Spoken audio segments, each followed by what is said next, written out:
जिनको गुरुदेव भगवान ने बरवाला कांड के बाद अपना विशेष आशीर्वाद देकर साध संगति से जोड़ रखा है। और साध संगति से जुड़कर जो आत्माएं धीरे धीरे अपने आप को मरा हुआ समझने लग रही हैं,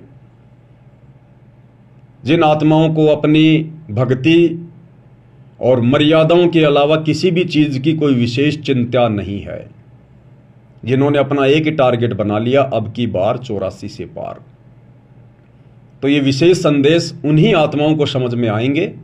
अन्य भाई बहन इन गुरुदेव भगवान की ज्ञान आधारित बातों को सुनकर भी, क्योंकि आप और हम दो कोटि के जीव अगर कुछ भी बोलते हैं तो गुरुदेव के ज्ञान को सामने रख के बोलते हैं, क्योंकि आप और हमारे पास में कुछ भी नहीं है, कुछ भी। लेकिन गुरुदेव ने हमें बहुत कुछ बना दिया, बहुत कुछ। यहां के शंकराचार्यों से सैकड़ों गुना ऊपर बना दिया परमात्मा ने। इसलिए परमेश्वर ने साध संगति के माध्यम से आप और हमें अधिकार दिया है, आशीर्वाद दिया है, दृढ़ता प्रदान करने का, कि सत्संग में बूटे साधु एक से एक अगाधु, नर उनकी शरणा लाग जिनकी झुकी तड़े ने डाली। गुरुदेव कहते हैं कि अपने गुरु के सत्संग सुनने के बाद अपने भगत भाई बहनों के बीच में बैठकर, और विशेषकर उन भक्तों के बीच में मंडली बनाकर बैठना चाहिए जो भगत भाई बहन काफी समय से भक्ति मार्ग से जुड़े हुए हैं, जो पुराने भगत भाई बहन हैं। उनके बीच में बैठने से परमात्मा की चर्चा होगी और बहुत सारे भक्ति के नए नए कंसेप्ट निकलकर सामने आएंगे। वो बातें सुन सुनकर उन पुराने भक्तों के मुख से और नए भक्तों का विश्वास दृढ़ होगा, गुरुदेव के चरणों में उनकी श्रद्धा बनेगी, उनकी आस्था दृढ़ होगी। इसलिए गुरुदेव ने साध संगति को विशेष महत्व दिया है कि साध संगति हरि भक्ति बिन कोई न उतरे पार, और निर्मल आदि अनादि है गंदा सब संसार।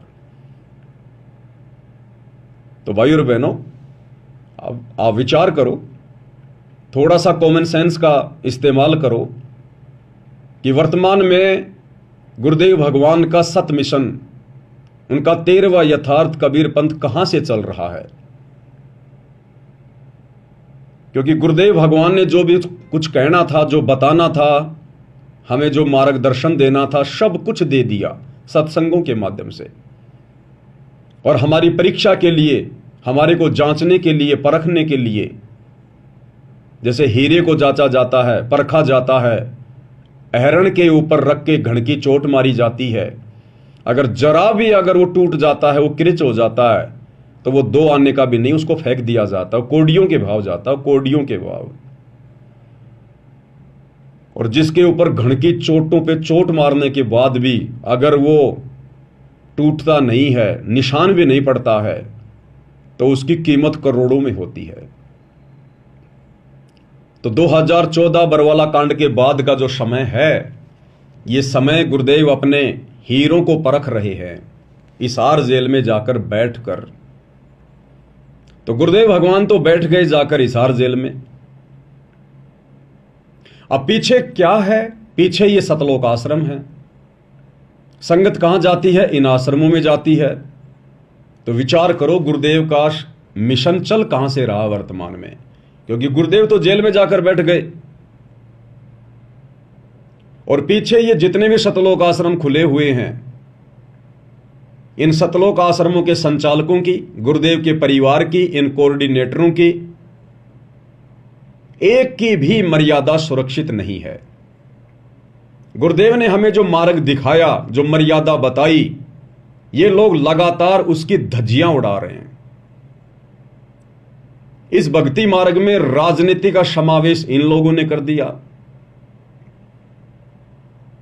गुरुदेव ने कहा, बेटा राजनीति नहीं करनी, हम एक धार्मिक संस्था चलाते हैं, हमारा राजनीति और राजनेताओं से कोई संबंध नहीं है, हमने तो मोक्ष प्राप्त करना है, सतलोक चलना है, यहां की राजनीति तो बहुत गंदी है। लेकिन 2019 में इसी सतलोक आश्रम ने कांग्रेस का सपोर्ट किया, 2024 में लोकसभा चुनाव में बीजेपी का सपोर्ट किया, और अन्य छोटे मोटे राजनेताओं से तो अपने धार्मिक स्वार्थों के लिए, अपने राजनीतिक स्वार्थों के लिए ये लोग मिलते ही रहते हैं, आडंबर करते ही रहते हैं। तो धज्जियां उड़ाई गुरुदेव के वचनों की। गुरुदेव ने कहा बेटा मोबाइल में भी गेम नहीं खेलना, लेकिन इन लोगों ने बरवाला में, धनाना के गांव वालों के लिए और बैडमिंटन का स्टेडियम बनवा दिया करोड़ों रुपए का। गुरुदेव के आदेशों की, उनके वचनों की धज्जियां उड़ाई गई। गुरुदेव ने कहा बेटा हमने मोबाइल में कार्टून वगैरह नहीं देखने। इन लोगों ने कहा गुरुजी कोई बात नहीं, कार्टून नहीं देखेंगे, हम तो आपका ही कार्टून बना देंगे। और इन लोगों ने एक 25 मिनट की, अभी 28 जून 2025 को जो एक 3D फिल्म चलाई है, इन्होंने गुरुदेव भगवान का ही कार्टून बना दिया और पूरी संगत को दिखा दिया, सबकी मर्यादा तुड़वा दी। गुरुदेव ने कहा कि हमने मोबाइल में कार्टून नहीं देखना। इन लोगों ने गुरुदेव को कार्टून बनाकर और पूरी संगत को दिखा दिया। आदेशों की धज्जियां उड़ाई गई। गुरुदेव ने कहा कि हमारा संसार से कोई लेना देना नहीं है। जो लोग भक्ति मार्ग पर नहीं है वो हमारे लिए बाधक हैं, हमने उनके साथ बैठना भी नहीं चाहिए। दुनिया से ती दोस्ती, पड़े भजन में भंग, एकाएकी राम से या साधु के संग। या तो भगवान की भक्ति में लीन रहो, या मिलना उठना बैठना भी हो तो अपने भगत भाई बहनों के बीच में, यानी साध संगति ही करो। इन लोगों ने हरियाणा के जाट आरक्षण में लाखों भक्तों को बैठा दिया, महीने भर तक। सुबह जाते उनके धरनों पर, उनकी बकवादें सुनकर, गालियां सुनकर, अब जगत वाले क्या करेंगे? आरक्षण में बैठे हुए वो जाट भाई क्या कहेंगे? उनके मुख में तो वही बातें, बात बात पे गालियां। एक समय ये दास, बरवाला कांड हुआ ही था, उस समय ये दास हरियाणा के रोहतक में चला गया, जींद चौराहे पर, जहां पर एक नामदान सेंटर खुला हुआ था, जिसका संचालन हरियाणा का स्टेट कोऑर्डिनेटर अमन गोदारा कर रहा था। अमन गोदारा का वहां पर मकान है जींद चौराहे के पास। तो मैं चला गया वहां पर। अब शाम को ये 4-5 भगत वहां बैठे, सर्दियों का समय था, आग जला रखी थी, हाथ पैर सेक रहे थे। भक्ति की कोई बात नहीं, सांसारिक बातें, और वो भी आपस में गालियां निकाल निकाल के, मां बहन की आपस में। और सारे के सारे सारनामी और स्टेट कोऑर्डिनेटर। तो दास को थोड़ा अच्छा नहीं लगा, मैंने टोक दिया। मैंने कहा भगत जी आप ये क्या कर रहे हो? आप तो बड़े पुराने पुराने भगत हो। अमन गोदारा जी, आप तो कहा करते थे कि जब मैं खेतों में, जब मैं ट्रैक्टर चलाया करता था, उस समय गुरुजी तो कई बार मेरे पास खेत में आ जाया करते थे। मैं ट्रैक्टर को रोक के फिर बैठ के बात किया करता था। इतने पुराने समय से मैं गुरुजी से जुड़ा हुआ हूं। और दास ने कहा कि आप लोग गालियां निकाल निकाल के बातें कर रहे हो। क्या गुरुदेव ने कभी बताया? ऐसी घटिया कभी शिक्षा दी गुरुदेव ने? तो हरियाणा का स्टेट कोऑर्डिनेटर अमन गोदारा मुझे बोला कि रे बागड़ी, बागड़ी यानी जो राजस्थान के लोग होते हैं उनको बागड़ी कहते हैं। बोला रे बागड़ी तने बेरा को न्या। भाई किस बात का? बोले यह हमारे हरियाणा की लैंग्वेज है। अरे या हेल्पिंग वर्ब है, जिसने तू गाड़ी कवे है ना, ये तो हरियाणा की भाषा में हेल्पिंग वर्ब है, हेल्पिंग वर्ब। इनके बिना तो हमारी बात ही पूरी ना होती। जब तक 2-4 गाड़ियां ना निकाल लें तब तक तुम्हारा सेंटेंस पूरा नहीं होता। तो जिसने तू गाड़ियां कवे है ना, ये तो हमारी हरियाणा की भाषा में हेल्पिंग वर्ब है। तो दास ने कहा कि भगत जी जगत वालों के लिए तो हेल्पिंग वर्ब हो सकती है, लेकिन तुम अब जगत वाले थोड़ी रहे हो, तुम तो भगत बन गए। और तुम यदि इन हेल्पिंग वर्बों का अभी भी यूज करोगे तो आप तो हमारे जैसे छोटे मोटे भगत क्या सीखेंगे? अन्य नए भक्तों पे क्या असर पड़ेगा? बोले बाढ़ में जाओ, पढ़ो तो पढ़ो। बोले हमने के लिए कोई ठेकेदारी ले रखी से? तो ये हाल था भाई और बहनों इन बड़े बड़े कोऑर्डिनेटरों का। इसलिए दास इनको जड़ से जानता है, इन सभी लोगों को जड़ से। परमात्मा ने मुझे मौका दिया इन लोगों की संगति करने का। 2013 में जैसे ही गुरुदेव भगवान ने मेरे ऊपर नाम दीक्षा की रजा बख्शी, तो मुझे पता चला कि भाई यहां तो सेवा भी मिलती है। तो मैं बाथरूम में चला गया। मैंने कहा भाई बाथरूम की सेवा लेंगे, सेवा करनी है फिर ढंग से करेंगे। तो बाथरूम वाले भाई बोले ऐसे बाथरूम की सेवा नहीं मिलती। बोले बाथरूम की सेवा और जूता घर की सेवा ये विशेष सेवा है, इस सेवा को करने से आधी नहीं आती है, और इस सेवा के लिए भाई गुरुदेव से प्रार्थना करनी पड़ती है डायरेक्ट। तो मैंने कहा वो कैसे होगी? बोला शाम को गुरुजी दर्शन देंगे, उस समय जाना और गुरुजी से प्रार्थना कर लेना, अगर गुरुजी यस कर दें तो आ जाना, नाम लिखवा देना। मैंने कहा ठीक है भाई। दास शाम को लाइन में लग गया। वैसे गया था दास, समागम में नहीं गया था, आड़े दिन गया था। उस समय समागम नहीं था बरवाला में, और किसी भगत को नाम दीक्षा वगैरह लेनी थी, तो मैं फ्री था। तो मेरे को फोन किया गया, बोले भगत जी आप जाओगे क्या उनके साथ में? मैं तो तैयार हो गया तुरंत, मैं चलो भाई। तो वैसे गए थे। तो शाम को 4 साढ़े 4 बजे के बाद में अनाउंसमेंट हुआ कि जिन जिन भगत आत्माओं ने सतगुरुदेव जी के दर्शन करने हैं वो कृपया लाइन लगा लें। तो दास भी लाइन में लग गया दौड़ के। नंबर आया तो अब उस समय तो भाई और बहनों देखो हमारी भी बुद्धि इतनी काम कर रही थी, हम भी उस दाढ़ी मूंछ वाली फोटो को ही परमात्मा मान रहे थे। हालांकि गुरुदेव का जो दर्जा था हमारी नजरों में दाढ़ी मूंछ वाले से नीचे नहीं था, लेकिन बस वो गुला मिला सा ज्ञान था। गुरुजी कहते ना तुम्हारी ऐ नहीं मिट रही, वो वाली बात थी। तो दास ने कहा, पहले तो मालिक ने आशीर्वाद दे दिया, नीचे गर्दन जाके कर ली, आशीर्वाद मिल गया। फिर दास ने कहा कि गुरुजी, बोले हाँ भाई। मगर गुरुजी दास को बाथरूम की सेवा चाहिए। अब ये मेरा बोलना भी बिल्कुल बेकार था, क्योंकि गुरुदेव एक सत्संग में कहते हैं कि बहुत सारे भगत जो है बार बार कहते हैं गुरुजी सार नाम दे दो, गुरुजी सार नाम दे दो। तो गुरुजी ने कहा रे अभी तो तुमने बोलना भी ढंग से नहीं सीखा, अभी तो तुम लोगों ने बोलना भी ढंग से नहीं सीखा कि अपने गुरु के साथ में कैसे बातचीत की जाती है, और तुम बाट देख रहे हो सार नाम की। तो उसी प्रकार से दास ने कहा कि गुरुजी मुझे बाथरूम की सेवा चाहिए।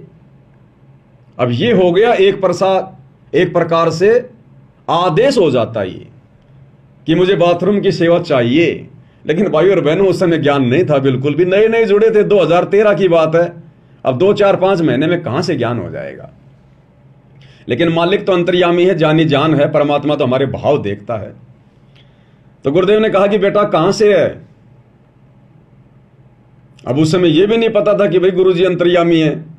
तो मैंने कहा गुरुजी मैं जयपुर से हूं। तो बोले जा बेटा ले बाथरूम की सेवा जा। अब मैं तो करके दंडवत प्रणाम और सीधा गया बाथरूम में। वहां पर एक वेद प्रकाश भगत जी थे, पलवल के, हरियाणा के। तो उनके पास गया, मुझको भगत जी गुरुजी ने आशीर्वाद दे दिया। तो बोला ठीक है, बोलो लिख ले नाम। मेरा नाम लिख दिया गया। अब बाथरूम वालों की सेवा होती थी समागम के समय, यानी 3 दिन का गुरुदेव सत्संग किया करते थे। तो सत्संग के समय जब सारे भगत आत्मा पंडाल में बैठी रहती थी, सुबह 11 बजे से 1 बजे तक, उस समय बाथरूमों में भीड़ नहीं होती थी, क्योंकि सब लोग बैठ के सत्संग सुन रहे होते थे। कुछ एक मेरे जैसे निकम्मे होते थे जो सत्संग के समय भी बाथरूम में आते जाते रहते थे। अब ठीक है, किसी को कोई विशेष प्रॉब्लम है, पेट खराब है या कोई वैसे कोई दिक्कत है, वो तो चलो सत्संग में उठ के गुरुदेव को प्रणाम करके आ सकता है। लेकिन वहां तो लाइन लगी रहती थी बरवाड़ा में, और कई बार तो गुरुदेव भगवान ने बीच में रोकना पड़ता था उनको सत्संग में, दुखी होके कि रे तुम मुश्किल से थोड़ा बहुत समय निकाल के आते हो और ये 2-3 घंटे का सत्संग भी तुम बैठ के नहीं सुन सकते। और गुरुदेव कहते थे कि सत्संग में आके बात चलावे और उस अपराधी आत्मा को फिर 3 लोक नहीं ठोर। यानी भगवान सामने बैठ के सत्संग कर रहा है और हम इधर उधर भाग रहे हैं, यानी हम भगवान की हम कोई परवाह नहीं कर रहे, हमें डर नहीं है, हमें भय नहीं है। एक मुख्यमंत्री यदि मीटिंग ले रहा हो तो मुख्यमंत्री की इजाजत के बिना दूसरे व्यक्ति बाथरूम करने भी नहीं जाते कि कहीं मुख्यमंत्री जी नाराज ना हो जाए। और यहां तो सामने भगवान बैठे। लेकिन उस समय भाई और बहनों सब गुरु को मानुष ही मान रहे थे, हम भी उसी श्रेणी में थे। तो उस समय हम लोग बाथरूम को साफ किया करते थे, बाथरूमों की सेवा किया करते थे। तो उस समय ये सारे के सारे चौधरी लोग, ये कोऑर्डिनेटर वगैरह, ये बड़े बड़े ये परम भगत जो आज राजनीतियां कर रहे हैं, ये सारे के सारे उस समय बाथरूम में आ जाया करते थे। सत्संग तो बेचारी आम संगत सुना करती थी, चौधरी थोड़ी सुनते हैं सत्संग। तो वहां जाते थे सारे, तो घंटा आध घंटा तो बाथरूम की सफाई करवाया करते थे। और उसके बाद में फिर बाथरूम वाले उस कमरे में बैठ जाया करते थे कोने में। और उधर तो सत्संग चल रहा है मालिक का, छोटा सा स्पीकर वहां भी लगा होता था, उसकी तो आवाज कर देते थे कम। और खुद फिर आपस में अपने घरविद की बातें किया करते थे, राजनीति की बातें किया करते थे, ठाके लगा लगा के। अब मैं भी ज्यादा उनकी राजनीति को नहीं समझ पाया करता था, कभी कभी सत्संग में ध्यान दे लिया, कभी कभी उनकी बातें सुन ली। तो इस प्रकार से मामला चलता रहता था। तो उस समय भाई और बहनों इन सब से मेरे संपर्क हो गए। हमारे घर पर उस समय गाय थी, गाय। तो ये कहा करते थे, बागड़ी राजस्थान में घी अच्छा मिलता है, घी का बंदोबस्त है क्या? मगर मिल जाएगा, हमारे तो खुद का गाय है। तो कभी तो मेरे से 1 किलो मंगवाते, कभी 2 किलो मंगवाते, और पैसे मेरे को दे दिया करते थे। तो कभी तो हरियाणा का स्टेट कोऑर्डिनेटर मेरे से घी मंगाता था, फिर उसको पता चलता कि कहां से मंगवा रहा है, अरे वो बागड़ी ले आवे, बागड़ी वो पवन। फिर यो राष्ट्रीय समाज सेवा समिति का अध्यक्ष रामकुमार ढाका आया, अरे बोलो बागड़ी मन को ने लाके दे, मगवा तेरे से क्या दुश्मनी है? फिर उसको लाके दिया।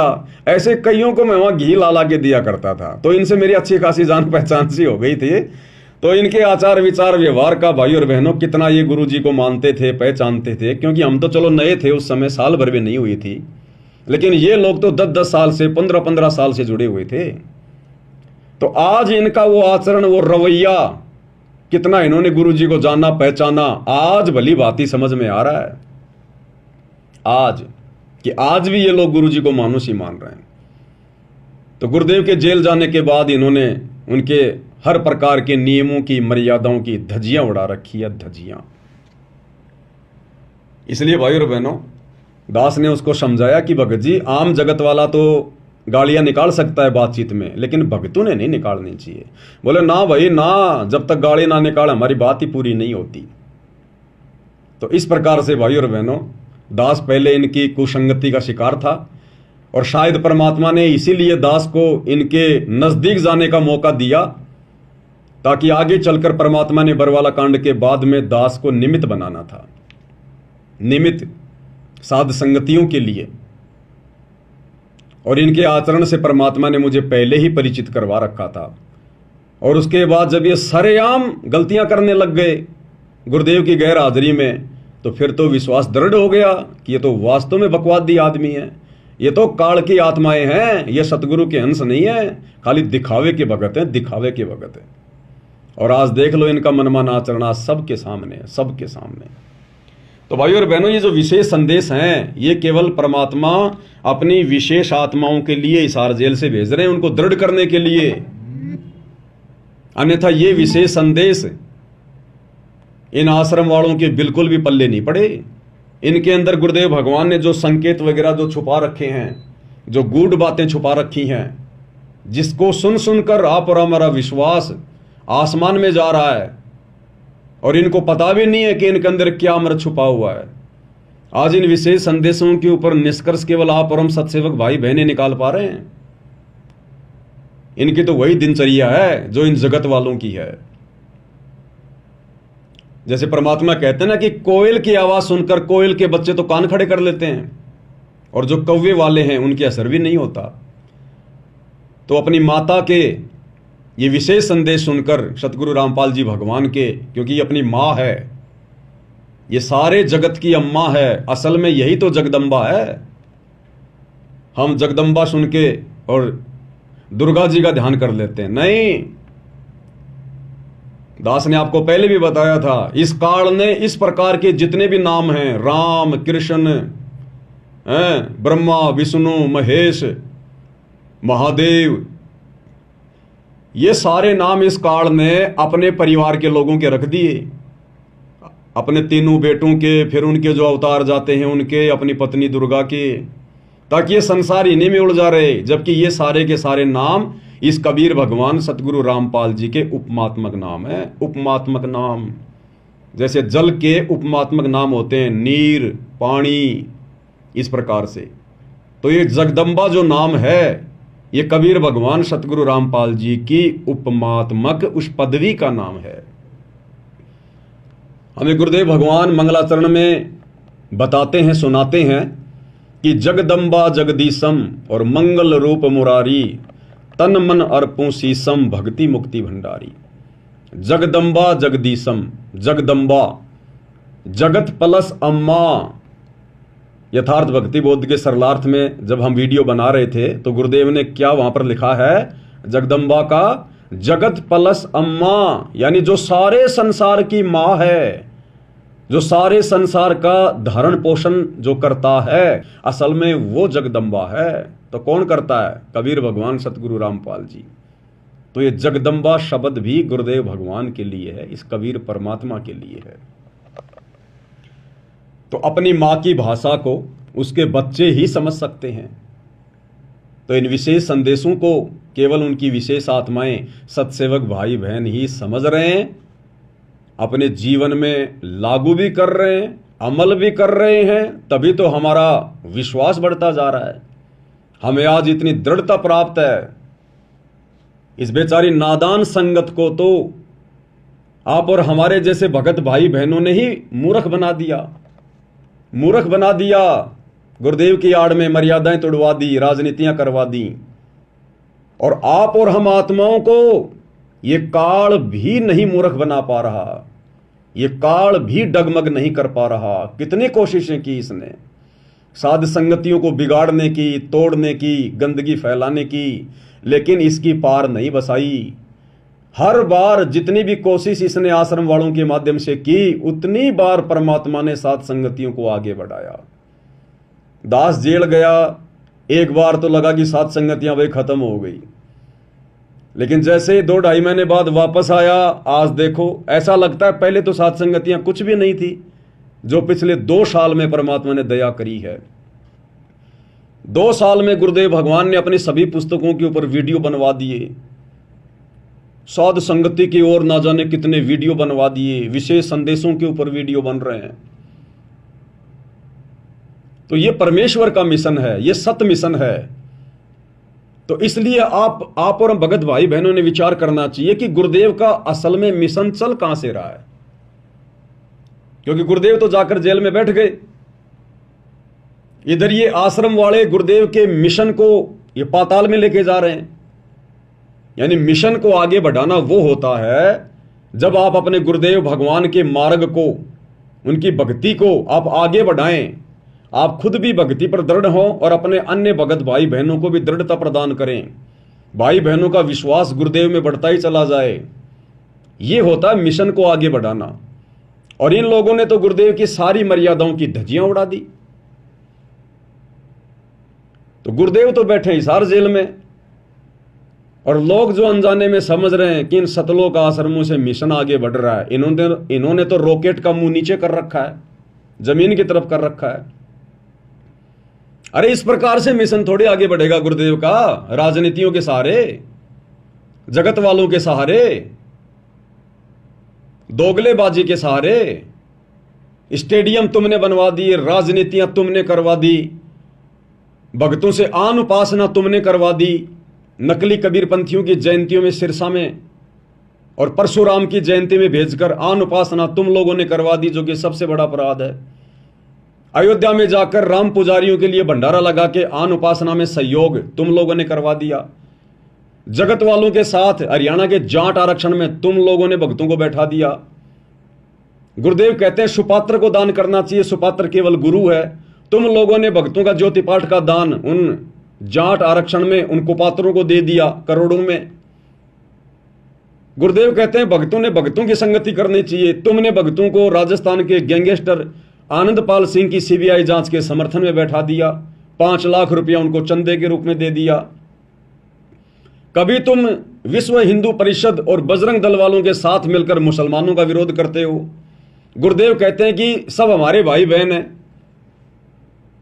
तो तुम गुरुदेव के मिशन को आगे बढ़ा रहे हो या पाताल में लेके जा रहे हो? तो गुरुदेव बैठे हैं जेल में, आश्रम वाले मिशन को पाताल में लेके जा रहे हैं, तो कहीं न कहीं से तो मिशन भी चल रहा होगा गुरुदेव का, या मिशन को गुरुदेव ने पोज कर दिया?